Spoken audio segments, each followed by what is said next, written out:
लाखों बच्चे अपने सीयूटी एग्जाम की तैयारी करते हैं जो अपने टारगेट कॉलेज अपनी ड्रीम यूनिवर्सिटी तक पहुंच पाते हैं कि वो चीजें वो एग्जाम से पहले जान ही नहीं पाते हैं जिनकी वजह से उन्हें रिजल्ट के बाद रिग्रेट करना पड़ता है। अगर आप भी सीयूटी 2026 की तैयारी कर रहे हो तो बच्चों इस वीडियो को पूरा देखो, कहीं आपके साथ भी वैसा ना हो जैसे अब से पहले बच्चों के साथ होता रहा है, क्योंकि रिग्रेट एक ऐसी चीज है पूरा साल बच्चे को वेट करना पड़ जाता है। हर साल लाखों बच्चे अपने सीयूटी एग्जाम की तैयारी करते हैं, लेकिन उनमें से सिर्फ ऐसे कुछ ही बच्चे होते हैं जो अपने टारगेट कॉलेज अपनी ड्रीम यूनिवर्सिटी तक पहुंच पाते हैं। क्यों? क्योंकि इसका सबसे बड़ा सवाल है कि वो चीजें वो एग्जाम से पहले जान ही नहीं पाते हैं जिनकी वजह से उन्हें रिजल्ट के बाद रिग्रेट करना पड़ता है। और आज इस वीडियो में बच्चों मैं उन्हीं बातों को आपके सामने रखने वाला हूं। अगर आप भी सीयूटी 2026 की तैयारी कर रहे हो तो बच्चों इस वीडियो को पूरा देखो और जो चीजें मैं आपके सामने रख रहा हूं उसे अभी से जान लो, कहीं आपके साथ भी वैसा ना हो जैसे अब से पहले बच्चों के साथ होता रहा है, क्योंकि रिग्रेट एक ऐसी चीज है पूरा साल बच्चे को वेट करना पड़ जाता है। तो आज इस वीडियो में हम उन्हीं चीजों के बारे में चर्चा करने वाले। सबसे पहले बच्चों बात आएगी रियलिटी चेक की। किस चीज की रियलिटी चेक? जैसा कि आप जानते हैं कि सीयूटी एग्जाम बस अब एक ऐसा एग्जाम नहीं रह गया कि पेपर दिया और आपको यूनिवर्सिटी या कॉलेज मिल गया। बच्चों ये एक ऐसा सिस्टम क्रिएट कर दिया गया है जिसके अंदर कंपटीशन हर साल बढ़ता ही रहेगा। आप 2025 का भी कंपटीशन देखोगे वो कम नहीं था और आने वाले टाइम पे ये कंपटीशन कम नहीं हो रहा। क्यों? क्योंकि इस एग्जाम की जो अवेयरनेस है, जो जागरूकता है, वो हर एक बच्चे तक पहुंचती जा रही है। जब उसे पता चल रहा है कि किसी भी यूनिवर्सिटी कॉलेजेस के अंदर एडमिशन लेने के लिए मुझे इस एग्जाम को देना पड़ेगा, तो वो बहुत से ऐसे स्टूडेंट हैं जो स्टार्टिंग से इसकी तैयारी में लग जाते हैं। तो आप कैसे कॉम्पिटिशन को बीट कर पाओगे, इसके लिए आपको यह समझना सबसे ज्यादा जरूरी है। 3 इंपॉर्टेंट चीजें इसके अंदर, वो है आपकी स्ट्रेटजी किस तरीके की रहने वाली है, और साथ ही साथ इस एग्जाम के अंदर स्पीड भी मैटर करती है, और सबसे इंपॉर्टेंट चीज है वो है स्मार्टनेस। देखिए बच्चे, जो आपकी स्ट्रेटजी है, हर एक बच्चा इस एग्जाम की तैयारी करता है, लेकिन जो एक बेस्ट स्ट्रेटजी को फॉलो करके आगे चलता है ना, उसको इसमें सबसे ज्यादा हेल्प मिलती है। ये नहीं कि अभी तो मैंने बोर्ड एग्जाम्स की तैयारी की थी, स्ट्रेटजी इस एग्जाम में उसकी क्या आवश्यकता है यार, 35 से 40 दिन ही तो है, कर लेंगे, ऐसा नहीं चलेगा।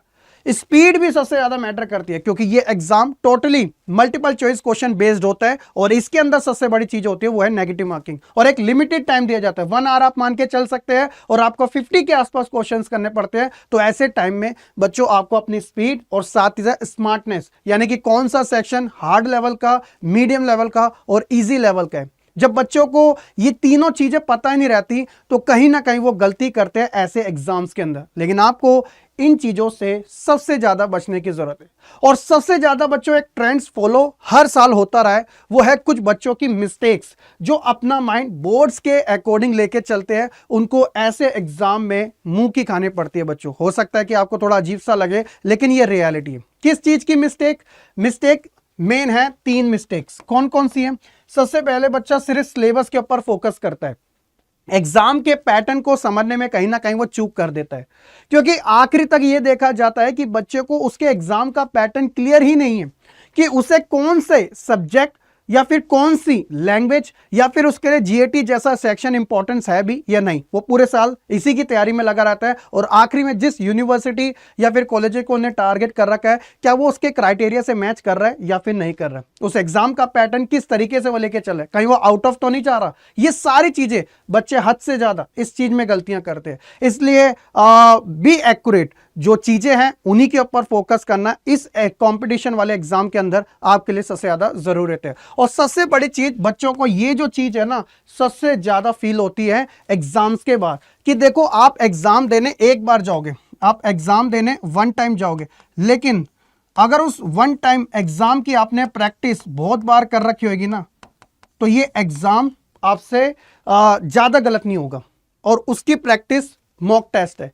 देखो बहुत सारे बच्चों का ये मानना है कि मॉक टेस्ट बोरिंग होते हैं। मैं मान सकता हूं, मॉक टेस्ट मोराल को डाउन करते हैं, कॉन्फिडेंस को डाउन करते हैं। वो इस वजह से क्योंकि आप गलतियां करते हो और गलती की वजह से आपका स्कोर काफी डाउन जाता है। तो इस वजह से बच्चे का मन ही नहीं करता कि वो मॉक टेस्ट दे। लेकिन आप ये बात सोच के देखो, जिस तरीके से आप सीयूटी एग्जाम जो ऑफिशियल तरीके से जिस दिन आपका एडमिट कार्ड आएगा, जिस दिन आप एग्जाम देने जाओगे, आप वहां पे वो एग्जाम भी तो सिर्फ एक ही बार दे पाओगे। लेकिन उस एग्जाम को देने से पहले अगर आपने उसी के जैसे पैटर्न को फॉलो करते मॉक टेस्ट दिए होंगे, तो कहीं ना कहीं बच्चों जितनी भी गलती की गुंजाइश होगी आपने सारी कहां पे पूरी करी, इन मॉक टेस्ट में। लेकिन जहां पर आप एक्यूरेट तरीके से अपने आंसर दे पाओगे वो आपका फाइनल एग्जाम होगा। तो जितनी अच्छी प्रैक्टिस होगी उतने उसका रिजल्ट भी आपके फेवर में आने के हाई चांस रहेंगे। तो ऐसी कंडीशन में जो बच्चे मॉक टेस्ट नहीं लगाते, मैं अभी भी कह रहा हूं बच्चों, प्लीज आप ऐसी गलती बिल्कुल मत करिएगा। और सबसे बड़ी इंपॉर्टेंस है जर्नल टेस्ट। मैं आपको कह रहा हूं बहुत सी ऐसी यूनिवर्सिटीज है जो आपके क्लास 12 के सब्जेक्ट के बेस पे आपको एडमिशन देती नहीं है। मैं उसके एग्जाम्पल भी दे देता हूं, चाहे एयू हो इलाहाबाद यूनिवर्सिटी, चाहे बीएचयू हो, चाहे वो जवाहरलाल नेहरू यूनिवर्सिटी हो, ये बच्चों आपको जीएटी के बेसिस पर देते हैं। ज्यादातर बच्चे इसमें एक लैंग्वेज का पोर्शन जो अलग सेक्शन रहता है, एक डोमेन का पोर्शन जो एक अलग सेक्शन का रहता है क्लास 12 के, और एक आता है जीएटी जो आपको 3 मेन सब्जेक्ट के ऊपर फोकस करवाता है। 3 मेन सब्जेक्ट, एक इसके अंदर क्वांट्स रहती है, ठीक है, और एक बच्चों आपकी रीजनिंग रहती है, और एक इसके अंदर जीके जीएस रहती है, ठीक है। अब बच्चे इसको ये ध्यान रख लीजिएगा, देखने से काम नहीं चलेगा। जब तक बच्चों आप इनकी प्रैक्टिस नहीं करते हो ना, तब तक ये आपको पूरा नहीं करा सकते। क्योंकि ये सबसे ज्यादा अगर कोई कंपटीशन में चीज पूछी जाती है ना, जितने भी आप कॉम्पिटिटिव एग्जाम दे लो, ये सेक्शन कॉमन रहता है। और अगर कोई बच्चा, किसी ने अपनी dream university Banaras Hindu university को बना रखा है और वो कहीं ना कहीं लैंग्वेज और जीएटी पे फोकस नहीं कर रहा, तो यार कैसे उसकी डायरेक्शन जो है वो सही मानी जाएगी, और कैसे वो इस एग्जाम को क्लियर करेगा और अपने ड्रीम यूनिवर्सिटी तक पहुंचेगा जब उसे पता ही नहीं है। क्योंकि एग्जाम देने के बाद पता हो तो उसका कोई फायदा नहीं है, लेकिन एग्जाम से पहले सारी चीजें क्लियर हो तो ये सबसे बेस्ट चीज है। ये तीसरी है बच्चों, ठीक है। तो ये दूसरा हो गया। फिर नेक्स्ट हम बात करते हैं उस सच्चाई के बारे में जो कि आपको हर कोई नहीं बताता। वो सच्चाई है बच्चों आपकी ये 3 चीजें, क्योंकि बहुत सारे बच्चों को इन चीजों की समझ बाद में आती है। ड्रॉपर मेरी इस बात को काफी अच्छे से समझ सकते हैं। जब इस एग्जाम को आप देने जाते हो, ये एग्जाम सिर्फ एग्जाम नहीं है कि आप देने गए और आपको डायरेक्ट यूनिवर्सिटी मिल जाएगी या उसका कोई फेवरेट कॉलेज आपको मिल जाएगा, ऐसा नहीं है बच्चों। इसके अंदर बहुत ज्यादा ना वेराइटीज हमें देखने को मिलती है। क्यों? क्योंकि यहां पे क्या होता है कि हर एक कॉलेज की जो कट ऑफ्स होती है वो अलग अलग जाती है। तो अपनी प्रायोरिटी के बेस पे हमें कॉलेज की जो रैंकिंग होती है ना, अपने फॉर्म में बहुत अच्छे तरीके से फिलअप करनी पड़ती है, जहां पे बच्चे सबसे ज्यादा मार्क आ जाते हैं। मैंने अभी रिसेंटली 2025 में एग्जाम देखा, बच्चों ने इतने अच्छे अच्छे स्कोर लेके आए। अब उन्होंने क्या गलती करी, अपनी जो रैंक थी ना, जो प्रायोरिटी लिस्ट होती है, प्रेफरेंस लिस्ट कहते हैं उसे भरने में इतनी ज्यादा गलती कर दी। आपने एग्जाम अच्छा दिया, आपको सेटिस्फेक्शन मिल गई, कॉलेज की कट ऑफ आएगी, अलग अलग कॉलेज की अलग अलग कट ऑफ आती है, ये भी ध्यान रखना। कंपटीशन इसी से पता चल जाता है। आप ट्रेंड्स देख सकते हो PYQ के हिसाब से, मतलब प्रीवियस ईयर के हिसाब से बच्चों। अब क्या था, बच्चे अपनी प्रेफरेंस लिस्ट में उन कॉलेजेस को सबसे टॉप पे रख देते हैं जो कि लो लेवल का कॉलेज था या लीस्ट लेवल का था। अगर वो बाद में भी रखेंगे तो उनको आराम से मिल जाता, और जो टॉप लेवल के कॉलेजेस होते हैं उनको नीचे रख देते हैं। तो कहीं ना कहीं बच्चों ये सबसे बेसिक चीज होती है और इसी को बच्चा सबसे ज्यादा ग्रांटेड लेता है। फिर निकल के आता है बच्चों आपके सब्जेक्ट। देखो ऐसा देखा गया है, बहुत से स्टूडेंट्स अपने क्लास में टॉप किया होता है और ऐसा लगता है यार ये तो टॉपर था बोर्ड एग्जाम्स का, ये तो सीयूटी हुई चुटकी हमें निकाल लेगा। बट ऐसा नहीं होता बच्चों, ऐसा नहीं होता। क्योंकि सीयूटी एग्जाम में बहुत ज्यादा सेगमेंट होते हैं। इट मीन्स कि जो आपका सब्जेक्ट है, आपको किस टॉपिक के ऊपर सबसे ज्यादा फोकस करना है, किस टाइप के क्वेश्चंस के ऊपर सबसे ज्यादा फोकस करना है, ये सारी चीजें देखी जाती है। ऐसा नहीं है कि आप अपने बोर्ड्स के माइंड को और उसके स्कोर को ध्यान में रखते हुए इस एग्जाम को देने जा रहे हो तो आप क्लियर कर लोगे, चाहे वो चीजें आपको कितनी भी अच्छे तरीके से क्यों ना होते हो। लेकिन अगर आपको इस एग्जाम का सब्जेक्ट वाइज एनालिसिस करना नहीं आ रहा ना, तो कहीं ना कहीं बच्चों आपको प्रॉब्लम अपने एग्जाम वाले दिन जरूर फेस करने को मिल सकती है। फिर सबसे इंपॉर्टेंट चीज इसके अंदर निकल के आती है, जो बहुत ही कम बच्चों को पता होता है, कि ये एग्जाम कोई एक दिन में नहीं होता बच्चों, बल्कि इसका एक स्लैब निकाला जाता है। अलग अलग फेज के अंदर ये एग्जाम कंडक्ट करवाए जाते हैं। क्योंकि सबसे पहले अभी रिसेंट का एग्जांपल है, तो ये CBT मोड में एग्जाम कंडक्ट होते हैं, यानी कि कंप्यूटर बेस्ड टेस्ट होते हैं बच्चों। ये कैसे होते हैं? कंप्यूटर बेस्ड टेस्ट होते हैं। है ना, और जो कि अलग अलग शिफ्ट में एग्जाम होते हैं, अलग अलग शिफ्ट में एग्जाम होते हैं और इनके फेजेस भी होते हैं बच्चों। जैसे फेज 1 में 3 शिफ्ट होगी, फेज 2 आएगा, फिर आपका फिर फेज 3 आएगा।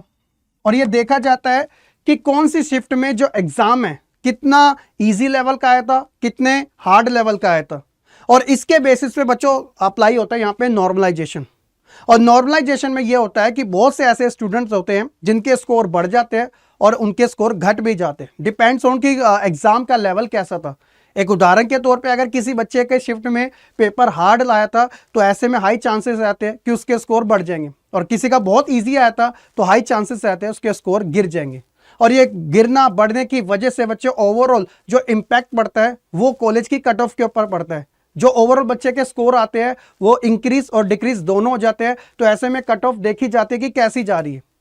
ये चीजें भी बच्चों आपको ये आपके पास ये चीजें चल बेशक आपके पास नहीं है लेकिन ये अप्लाई होती है, ये भी आप ध्यान रख सकते हैं। फिर इसका सॉल्यूशन क्या है बच्चों, क्या ऐसे हम स्ट्रेटजी फॉलो कर सके? देखो वही सॉल्यूशन है जो आप सुनते आए हो, पता प्रॉब्लम क्या है, बस आप उसे फॉलो नहीं करते हो। आपको पता है कि आप दिन रात मेहनत करोगे ना तो वो चीजें आप आराम से हासिल कर सकते हो, सही डायरेक्शन को एक तरीके से अपना कर। लेकिन क्या है कि आज के समय में मान सकता हूँ डिस्ट्रैक्शन जो है ना वो सबसे ज़्यादा है, और डिस्ट्रैक्शन की वजह से बच्चा अपने आप को क्या करता है, प्रोक्रेस्टिनेट करता है, यानी कि अपने काम को ना अगले दिन पे टालता रहता है। और सच्चाई तो ये है कि वो जो एग्ज़ाम है वो कभी बच्चे का आ ही नहीं पाता, वो जो एग्ज़ाम मतलब वो जो उसका दिन है वो कभी भी आ ही नहीं पाता। ये सबसे इंपॉर्टेंट चीज़ है बच्चे, है ना। तो आपको क्या सॉल्यूशन है आपके लिए, क्या आप स्ट्रेटजी को फॉलो कर सकते हो? देखो इस एग्जाम को फॉलो करने के लिए सबसे पहला आप है PYQs के बेसिस पे आप आइडिया लगाओ, शुरुआत करो, छोटी छोटी शुरुआत करो। PYQ से आपको ट्रेंड्स पता चलेंगे कि यार लेवल कैसा आ रहा है, क्वेश्चंस किस टाइप के आ रहे हैं, क्योंकि ऐसा नहीं है कि सारे क्वेश्चन बच्चों वन लाइनर में ही आपसे पूछे जाते हैं, ऐसा नहीं है बच्चों। वन लाइनर टाइप के इसके अंदर क्वेश्चंस आते तो है लेकिन सारे ही वन लाइनर आते हैं ऐसा नहीं होता, इसमें वैरायटी ऑफ क्वेश्चंस आपसे पूछे जाते हैं। इसके अंदर बच्चों आपसे MCQ में ही बता रहा हूँ, मैचिंग टाइप के भी आपसे क्वेश्चन आते हैं जो इन डेप्थ नॉलेज के ऊपर होते हैं, है ना। क्रोनोलॉजी वाले भी आते हैं बच्चों, और इसी के अलावा बच्चे एक तरीके से मल्टी ऑप्शंस वाले भी आते हैं, मल्टी ऑप्शंस, और इसके अलावा असर्शन एंड रीजन टाइप के भी क्वेश्चंस आते हैं, और स्टेटमेंट बेस्ड भी क्वेश्चन आते हैं, और साथ ही बच्चों वैल्यू बेस्ड क्वेश्चन भी आपसे पूछे जाते हैं। तो PYQ ना आपको इन चीज़ों का आइडिया देता है। फिर दूसरी चीज़ आती है मॉक टेस्ट, जो बच्चों आपको पता है कि बेशक बोर है लेकिन अटेम्प्ट तो करने पड़ेंगे। इसके लिए बच्चों अड्डा 247 की आप ऐप पे जाके फ्री मॉक टेस्ट भी आपके लिए अवेलेबल है, आप वो भी ले सकते हो, और जो पेड वाले हैं वो भी ले सकते हो, और एक्स्ट्रा डिस्काउंट के लिए आप SRK लाइव कोड का यूज़ भी कर सकते हो।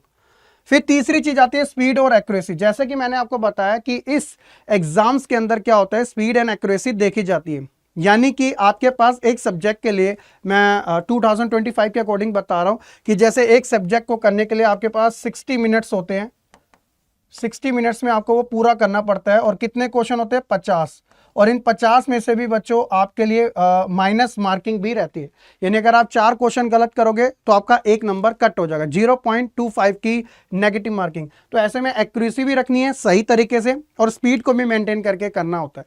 और फिर तीसरी चीज फिर उसके बाद आती है जर्नल टेस्ट। जी हाँ, जितना ज़्यादा आप अपने जर्नल टेस्ट देते रहोगे उतना ही ज़्यादा आपका कॉन्फिडेंस हाई रहेगा, और अपने डोमेन स्पेसिफिक सब्जेक्ट को इन डेप्थ में कॉन्सेप्ट के साथ क्लैरिटी अगर आपके पास ये रहेगी तो आपके लिए सबसे बेस्ट है। ऊपर ऊपर से पढ़ के जाओगे नहीं होने वाला, ये गलतियां करोगे। क्यों? क्योंकि एग्जामर एक ही क्वेश्चन को 10 तरीके से स्प्लिट करके आपको कंफ्यूज कर सकता है। तो आपको कॉन्सेप्ट अच्छे तरीके से इन डेप्थ में पता होगा, ये आपको हेल्प करेगा। ये है बच्चों आपके लिए वो सारी चीजें जो हर साल बच्चे गलती करते हैं अपने एग्जाम से पहले ना जानकर। तो उम्मीद है कि आपको ये सारी चीजें अच्छे तरीके से समझ आ चुकी होगी। और मोटिवेशन के लिए बच्चों मैं आपकी क्या हेल्प कर सकता हूँ? मोटिवेशन जो होता है ना वो सबसे बड़ा जो होता है वो एक तरीके से कह सकते हो कि मिथ है बच्चों। मोटिवेशन ऐसा नहीं है, motivation it's like a soda.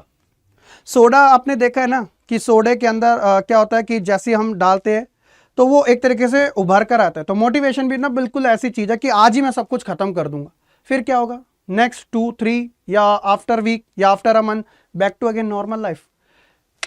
भाई सोडा जैसा नहीं करना, हमें मोटिवेशन ऐसा नहीं लेना, हमें लेनी है इंस्पिरेशंस। किन जनों से? जिन्होंने इस एग्जाम को अच्छे तरीके से क्रैक किया है, और जिन टीचर्स से आप पढ़ते हो बच्चों, उनके ऊपर अपना ट्रस्ट रखना है। ये आपकी एक इंस्पिरेशंस होती है। और छोटे छोटे बेबी स्टेप लेकर बच्चों आपको अपना कॉन्सेप्ट की क्लैरिटी और टाइम रहते सिलेबस को कवर, और साथ साथ मॉक टेस्ट, PYQ से एनालाइज करना, ये सारी चीजें अगर आप धीरे धीरे करना शुरू करोगे ना, तो बच्चों इससे बड़ी मोटिवेशन आपके लिए कुछ नहीं हो सकती। और ये चीजें आप कर सकते हो। You can do it. इसमें ऐसी कोई भी चीज नहीं है कि आप कुछ नहीं कर सकते, ठीक है। बस ये है कि बच्चा एक सही स्ट्रेटजी को फॉलो नहीं करता, तब जाके वो मात खाता है। अदरवाइज वो आराम से इस चीज को कर सकते हैं। और आपसे पहले भी आपसे बच्चों ने किया है, तो आप किस चीज का वेट कर रहे हो? तो ये है बच्चों आज की इस वीडियो में मेरी साइड से। उम्मीद करता हूं कि आपको काफी अच्छे तरीके से सारी चीजें समझ आई होगी। इस वीडियो को अपने सभी फ्रेंड्स के साथ जरूर शेयर कीजिएगा, और उन्हें भी बताइएगा कि यार हमें इस तरीके से इन चीज़ों के ऊपर फोकस करने की ज़रूरत है। बाकी मैं मिलूंगा आपको नेक्स्ट वीडियो में। कोई डाउट है तो कमेंट करके ज़रूर बताइएगा। वीडियो कैसे लगी एज अ फीडबैक भी दे सकते हो। और ऐसे ही बच्चों आपको CUT से रिलेटेड हर एक टाइप के कंटेंट के लिए आप चैनल को सब्सक्राइब करके ज़रूर रखिएगा। मैं आपको शॉर्ट्स के थ्रू, जेनरिक्स के थ्रू और लाइव सेशन में आके हर एक चीज़ों के बारे में बताते रहता हूँ। मिलेंगे बच्चों फिर किसी ऐसी ही वीडियो में। तब तक के लिए खुश रहे, पढ़ते रहे और ऐसे ही आगे बढ़ते रहे। जय हिंद।